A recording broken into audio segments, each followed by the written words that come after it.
I want to share with you the top 6 reasons to try psychedelics that I've seen in my practice working with my clients. The first reason I would say, the most common, is healing from psychological and emotional issues. So, this could be depression, anxiety, it could be trauma that you've experienced as an adult, traumas that trace back to childhood, attachment wounds. This, I would say, is the number one reason that people seek me out as a psychedelic therapist. When I read through a lot of the submissions I get on my website, usually I see things like people say they're depressed, they're disconnected, they're traumatized, they're having flashbacks, they're struggling, they're feeling dissatisfied in their work and their relationships, and they just feel stuck and they feel like they need support. They've tried a lot of things before. They've tried therapy, they've tried maybe meditation, yoga, medication, all these different things, and they just feel like they haven't really gotten the results that they're looking for. And so they're seeking psychedelics for something new, something fresh, a different perspective that's going to help shift things for them. And I think this is absolutely a totally legitimate and perhaps one of the most important reasons to seek out psychedelics. It's very much evidence based. We're seeing a lot of clinical research emerging with a lot of different psychedelics. It seems like almost every month there's many new studies published that's showing really promising results with a lot of mental health disorders in terms of having really profound shifts and breakthroughs. And I can say, personally with my own experience and with my clients, I have seen a lot of really dramatic changes. Of course, with any medicine, you're going to see a bell curve. I think that's just natural. You're going to see some people that don't respond a lot. You're going to see some people that have really profound breakthroughs and even have kind of like a one and done situation. And then you have a lot of folks who respond, but maybe still need further work, maybe, more sessions down the line. It's not certainly a magic cure. And so it's important to be upfront about that to manage expectations. I will share a couple anecdotes, though, that I hope will be inspiring that I've seen in my practice. So, one was a client that came to me who was very depressed and had been depressed for years and was just feeling really stuck and shut down and disconnected from her partner and from her child. And she did just one journey with mushrooms, and she experienced going through her own death and being reborn and experienced the spaciousness of non-duality, which we had prepared for. And it just really changed everything for her. The depression lifted. She really reconnected with her family. And I've had the chance to follow up with her months and now even years later, and the results are still there, which is really impressive and really encouraging. Another client I'm thinking of is someone who came to me with very severe PTSD, which is something I sometimes don't treat as much in my practice because I often will refer somebody to a trauma specialist first who can do some evidence-based trauma treatments before they do psychedelics. But this client was very gung-ho and very adamant about wanting to do ayahuasca. And she flew to Peru, and I was supporting her with integration. And I was blown away by the results when she came back. I mean, she had some of the most severe PTSD that I had ever seen. And this is coming from somebody who used to work in a PTSD outpatient clinic in the VA. And it was gone. It was lifted. I almost couldn't believe it. I almost felt like she was exaggerating or something like that. It just seemed so miraculous, the difference in her demeanor and her energy. And I had the chance to follow up with her, many weeks later, and she was the same. Nothing had changed in terms of her. This energy shift had persisted. So she was, in her own report, cured of PTSD and her symptoms just with one, ayahuasca retreat, which I believe was about a week long. Multiple administrations of ayahuasca, but it was a single retreat, and she had that result. So that was really encouraging. It doesn't always happen that dramatically, but the fact that it does is really noteworthy, and I think salient, and something that we need to look at. And this is why we need to take psychedelic healing seriously, because we do have these profound shifts I don't think you can really get, with any other modality. So that's the first reason. The second reason that I see is people are seeking spiritual openings and spiritual insights. So with the nature of my practice being this unjourneying, non-dual psychedelic integration, a lot of clients come through my practice who have some kind of background in or interest in meditation or some kind of non-dual spirituality. Maybe they're coming from the Christian mystical tradition, the Kashmir Shaivist tradition, or Tantra, or Buddhism, and that could be, Theravada or Zen. People come to me from all sorts of walks of life. Or maybe it's not any particular religious tradition, but they just have some kind of curiosity about being more connected and open in their life. Or maybe they've had some kind of spiritual experiences on their own. They don't know where to place that, and they're looking to deepen that. So a lot of people come through my practice seeking that. And again, there's the bell curve. Like, some people have the breakthroughs they're looking for, other people don't. And there's, sort of a middle portion of that curve where people are having insights, and maybe there's still more that they need to work on in their meditation, or maybe they need another retreat.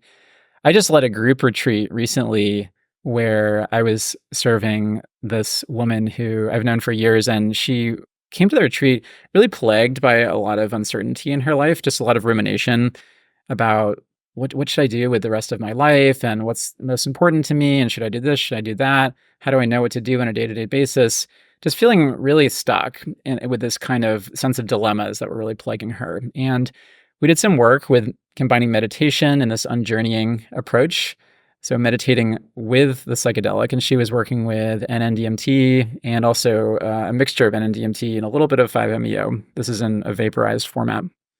And I was guiding her actively on some meditations, doing some exercises, some games, if you will, playfully just giving her little prompts and koans as she was on the medicine, looking out a window into the ocean. And it was amazing just watching. I could see her face just opening and her eyes opening and kind of going, huh, or just laughing. Like, there was something energetic shifting.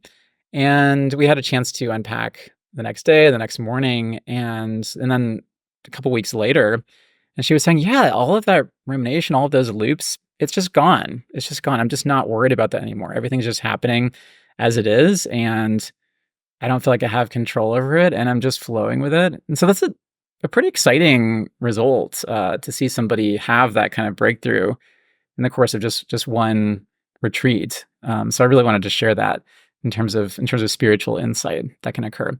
Yeah, and I'll say too, sometimes people are seeking maybe certain types of spiritual insights that don't fall necessarily within my specialty. In terms of, my background is mostly in Buddhism and non-duality, and so I'm always looking to make sure I'm the best fit for each client that it comes through my practice. And sometimes I might refer you to another practitioner who I think will be a better fit. So I just wanted to share that in terms of, if you're looking for certain spiritual insights that you don't feel like are a good fit with me, I can still help you out. If you contact me, I can refer you to the right person. So let's talk about the third reason that I think is that I see in my practice in terms of why people are seeking out psychedelics, or why you might consider trying psychedelics. So the third is this term neuroplasticity. This is a term we use a lot in the psychedelic space. And neuroplasticity refers to the brain's capacity to change, the brain's capacity to grow new neuronal connections and to evolve and shift and respond to stimuli and to its environment and to your life circumstances. And neuroplasticity is big in psychedelics because psychedelics seem to catalyze an increase in neuroplasticity. So it allows the brain to make rapid changes, which can facilitate healing and creativity and getting you unstuck. And one of the factors that comes into play with neuroplasticity is something called the default mode network. So the default mode network is a network within the brain that most of us tend to be in most of the time. That's why it's called the default mode. And they discovered this, actually, my understanding is accidentally, in a lot of different neuroimaging and fMRI studies. They would notice that whenever they weren't prompting subjects to do a particular task, the brain seemed to revert to a particular pattern of activity.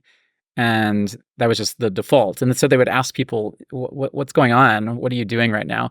And people would usually say, oh, I'm just thinking about this problem or this thing that happened to me or this thing I'm worried about. And they found that the default mode network is correlated with self-referential thinking. So loops of rumination about oneself, which seems like what most humans do, unfortunately, most of the time. That's the human condition. And it's normal. And, it can obviously become very excessive and very stuck and very loopy, especially if you have depression and OCD and anxiety. And this can cause a lot of suffering.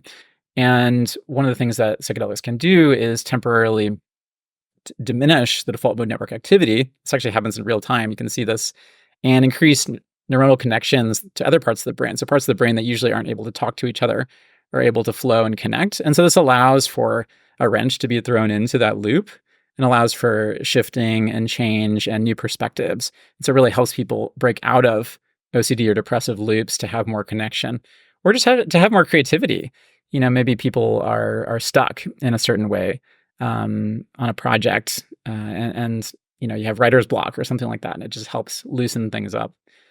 One client I'm thinking of with this came into my practice really struggling with, you could say, his default mode network. He called his inner voice the bullhorn because he felt like it was so loud and it was so heavy and it was just so demanding, like this taskmaster that was just telling him, you should do this, you should do that, and what's wrong with you, and just really judgmental and maybe bearing a lot of the emotional weight of certain messages from childhood. So he's just having this bullhorn blaring in his mind, day in, day out, and just feeling so overwhelmed by it. And after doing some work with medicine and doing some meditation with me, he really felt like he healed his relationship with the bullhorn. And one of his insights is that it's not going to go away, but if you stop fighting it and also stop taking the messages as literal truths and start building this relationship with them that's more about noticing the nature of thoughts and also making room in your mind for the thoughts to be there, maybe the bullhorn quiets down a bit. Maybe it becomes falling rain, or maybe it becomes like bird song, something spontaneous and liberated and not so stuck or coagulated, not so loud, not so energetic.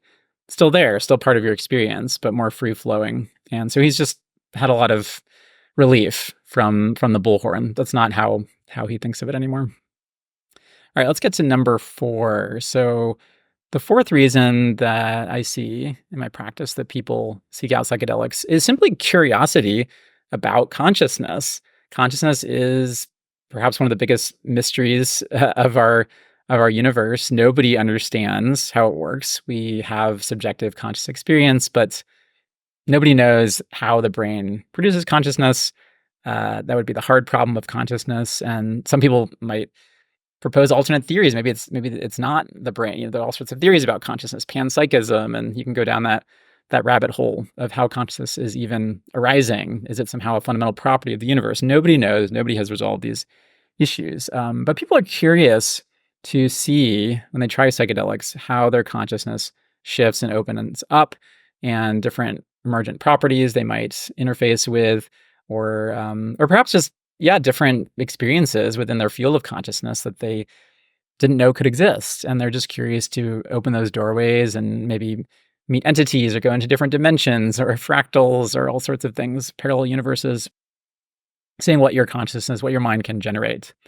And with this one, I'm thinking of a client that I also served recently at this group retreat. It was a really beautiful experience. We had just 3 folks in a coastal location.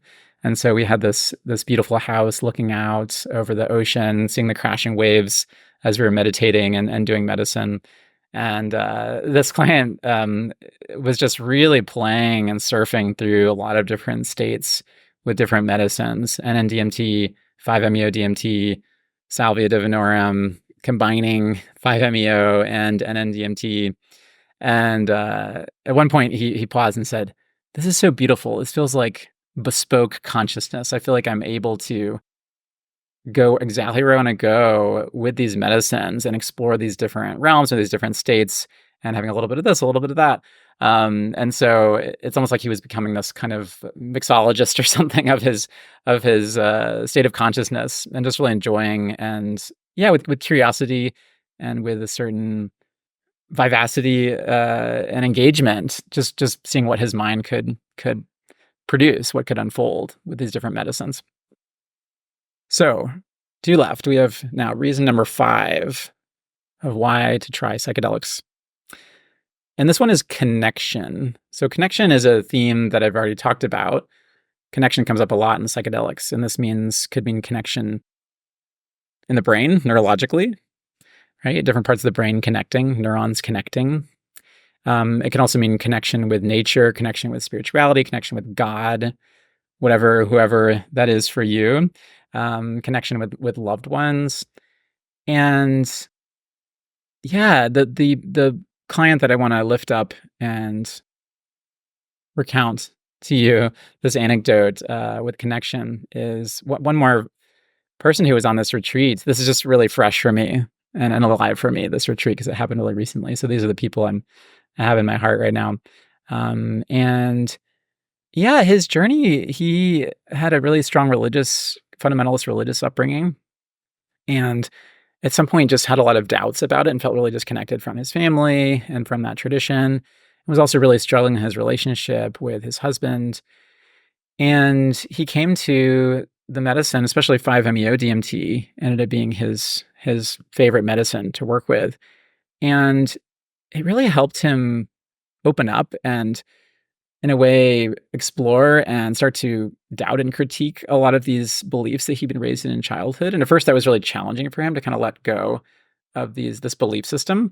But as he was able to purge and release and build this healthy relationship with his childhood belief system that he'd been instilled with through this religious community, he was able to just feel so much more free and at peace with the kind of mystery of life and being. And this also allowed him to just enjoy, he would say, my connection with the sensory world. And so he loves going out on hikes, very avid hiker, hikes all the time. Even on the retreat, he was out hiking every day. When we were just relaxing at the house or on the beach, he'd be out hiking, and he'd be pointing out, look, let's go look at the sunset, just this really rich connection with nature. And he's also talked about how it's helped so much with him and his husband, that he doesn't have the same attachments and expectations. He's able to enjoy his husband for who he is without getting stuck in who he should be. And so that's just a really beautiful, heart-opening story. It was just really wonderful to spend time with him in this retreat and seeing, in particular, how 5-MeO helped him release what he needed to release and deepen what he needed to deepen. And he just left the retreat feeling very, very satisfied and very open. So the final reason, number 6, we're finally here, is this maybe come as a surprise, is actually physiological and neurological healing, that may be at just a purely physical symptomatic resolution level. So a lot of people don't know this about psychedelics. People think about psychedelics as just spiritual or psychological openers, but actually they have other properties. They can be very anti-inflammatory. And when I say that, make sure to take it with a grain of salt, because for people with inflammatory conditions, especially chronic inflammation, for example, like multiple sclerosis or Lyme disease and babesiosis, which is what I have. I also have mast cell activation syndrome. That can be a delicate dance, because in some cases, the psychedelics are very healing and anti-inflammatory. And you can look on Reddit and see lots of posts of people saying, oh, microdosing is helping my Lyme disease. And sometimes the medicines can also trigger inflammation. And I don't think we have the science yet to really know why that happens or to predict who's going to respond what way. But I can certainly say from my experience, I have had to take a hiatus, in particular from serotonergic psychedelics, because they tend to stir up my symptoms of babesiosis and Lyme. It took some time for that to happen. It wasn't happening initially, but over time, there was some kind of exacerbation of my condition. And so I've had to pause as I do some medication and to treat my Lyme with antibiotics. And maybe I'll get back to it someday. But I like to say that as a word of warning, that if you do have an inflammatory condition, I think psychedelics could help, but also proceed with caution and maybe try microdosing first, just to see how you respond before trying any larger dosing. But all that said, there are sometimes these really dramatic healing stories that happen with psychedelics, which I don't, again, think we necessarily understand exactly how it happens, but I wanted to share a few because I think they're really interesting and inspiring. So, and these are actually all with 5-MeO DMT. Not to say that that's the only psychedelic that can be healing. Others can be as well. But this one, in my experience, seems to usher in very dramatic healing stories sometimes. So one that I'm thinking of is, I have a colleague who was treating a client, serving a client 5-MeO. And this client had neuropathy in his feet for years. And in the course of this single 5-MeO retreat, over the course of one day, somehow the neurological connection between his brain and his feet, I don't know exactly what happened, but was restored, and he could feel his feet again as he had years ago without any neuropathy. And that was just incredible. Another one that I'm thinking of that I got to witness personally, I was on a group retreat that I led a few years ago, and this was a client who had really bad back problems, a lot of back pain, a lot of stiffness, so much so that she really couldn't engage in any physical activity or exercise, and she was taking vaping 5-MeO DMT, and she said that during the onset of the medicine, she could feel her back kind of loosening up, and as it peaked, she said she actually felt physical cracking in her back, almost like a chiropractor was going like crack, crack, crack, crack, crack, and things were just kind of opening up and releasing. And after this, she said that, "Oh my god, my back feels so much better," and she actually started doing Pilates, and so I got a chance to talk with her, several weeks later, and she was like, "Yeah, I'm doing this, Pilates class several times a week, and I haven't exercised in years, but now that my back is restored, I can do that again." And I want to say these aren't miracle cures. I followed up with her, I think, a few months later, and she was like, "Okay, some of the pain has come back, but I'm still able to be physically active in a way I wasn't before." So that was really cool. I was really excited, and it was a surprise. That wasn't part of her intention with the medicine, but sometimes these spontaneous physiological releases can happen. One of the most interesting ones that I've heard of within my 5-MeO DMT guide community comes from a colleague who had a traumatic brain injury when he was a child that eliminated his sense of smell. So he had lost his sense of smell, didn't have it whatsoever. And then about 30 years later, okay, he starts trying 5-MeO DMT as an adult, and his sense of smell comes back after 30 years of not having it. It just like blows my mind. I didn't even know that would be possible. You'd think after all those years, those neuronal connections would have just become completely dormant. But there is something extraordinary about these medicines that they seem to allow for neurogenesis and new connections. Again, getting back to the neuroplasticity, to allow for really big shifts that can be spiritual, psychological, and in some cases, physiological, neurological, to allow for lost connections to reboot and to dovetail together again. So thank you for listening. This has been the top 6 reasons to try psychedelics that I have seen in my practice. So I hope these have been inspiring for you. Maybe there are other reasons that you can think of, and you can share those in the comments. I'd love to hear them. And if any of these reasons resonate with you, feel free to get in touch with me, and we can talk about how to achieve your goals or meet your needs in terms of what you're looking for. And you can go to my website, unjourneying.com, where you can find a contact form to fill out. And that will request a 50-minute session with me so we can meet in more depth to talk and get to know each other to see what's going to work best for you.